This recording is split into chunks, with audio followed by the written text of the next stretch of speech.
we're just starting the next phase of our solar project. As you can see, everything up on the roof is done. The solar array is all put together, wired. Conduit comes along the roof edge, comes down the building. At the end of that conduit we have a junction box. It's got 4 circuits of solar panels, of solar power wired into it. We're starting our trench here. We're in this trench. You see we got a tech cable. It's going to go into that trench, and a PVC conduit. That conduit's going to have the solar panel circuits in it, and that tech cable is going to have the AC power that's going to come out of our electronics and go into our cabin. Trench is going to come along here up to this box. PVC is going to go into this box. Trench is going to continue along the side of the building. Tech cable is going to go in there. Also, we have our ground plate already buried and wired in. That ground wire is also going to go in the trench and go over to our AC panel. So we finished our trenching, and we put the conduit and the AC cable in the trench. It's all backfilled and back together.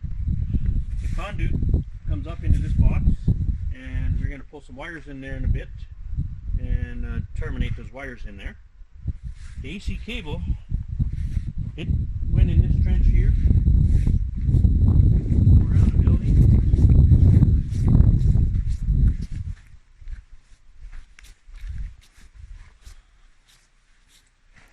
It enters into the garage panel right in here.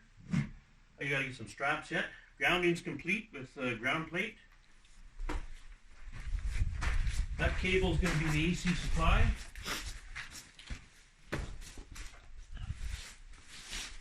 Coming into this panel. This panel will sub-feed the cabin.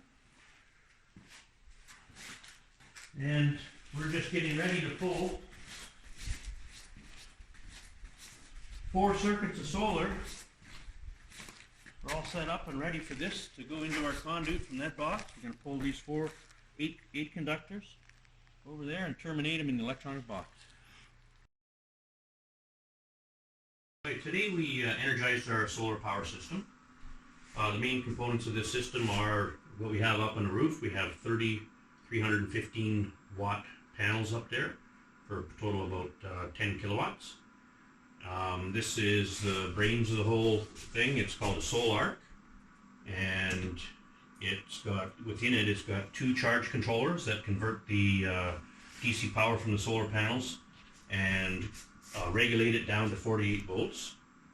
And it has an inverter in it.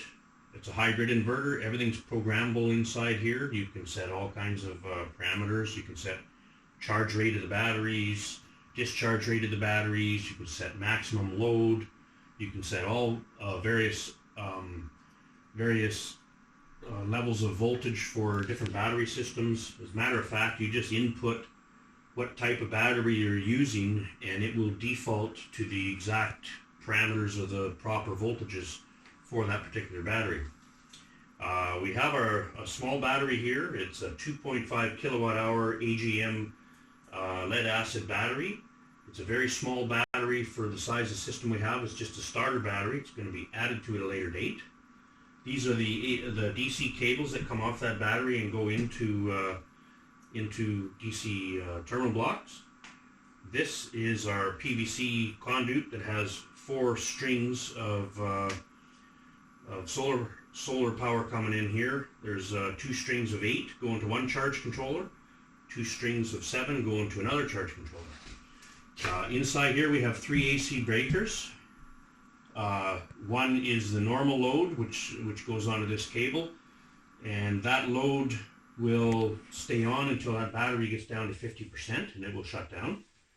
Then you have another breaker, it's called smart load breaker, and this conduit feeds over to that panel, and everything wired out of that panel will shut down at 80% of those batteries. So when that battery gets to 80%, that panel will shut off, and you normally put loads in there like hot water tanks, etc., that are non-crucial loads that you can do without. And basically, the idea of that is when you have a lot of sun, that load will never, that voltage will never get below 80%.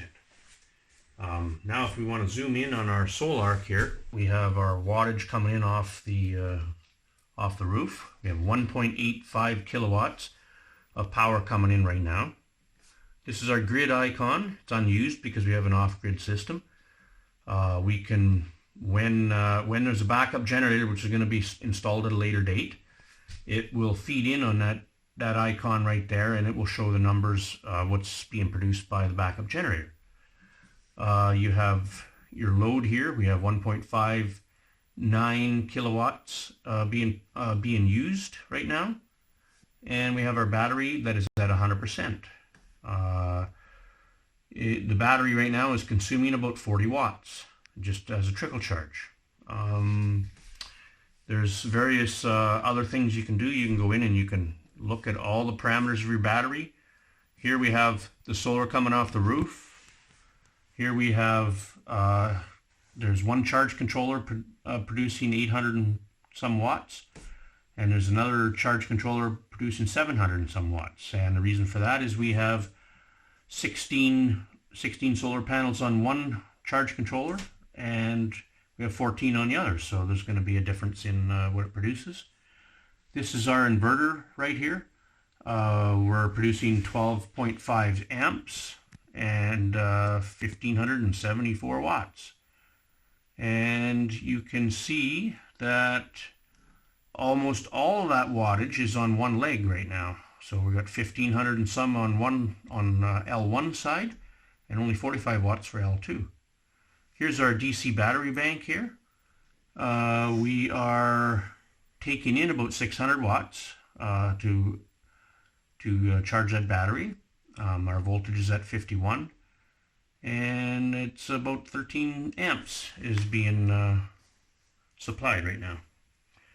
Now, we'll escape out of here.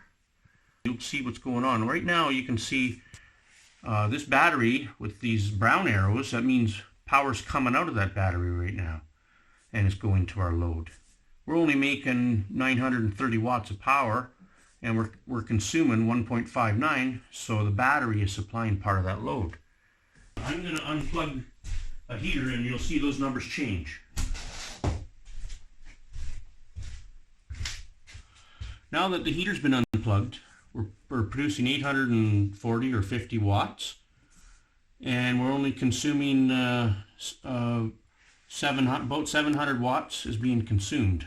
Some is going into the battery. Now the green arrows are going into the battery. We're now charging the battery back up, and we're only using 70 watts of power right now.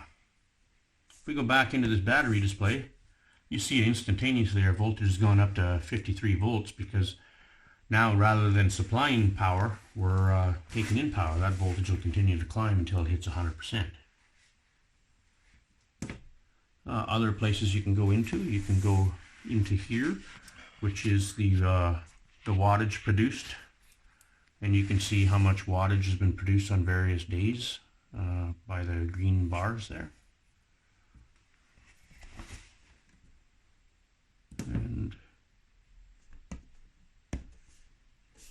that's about it.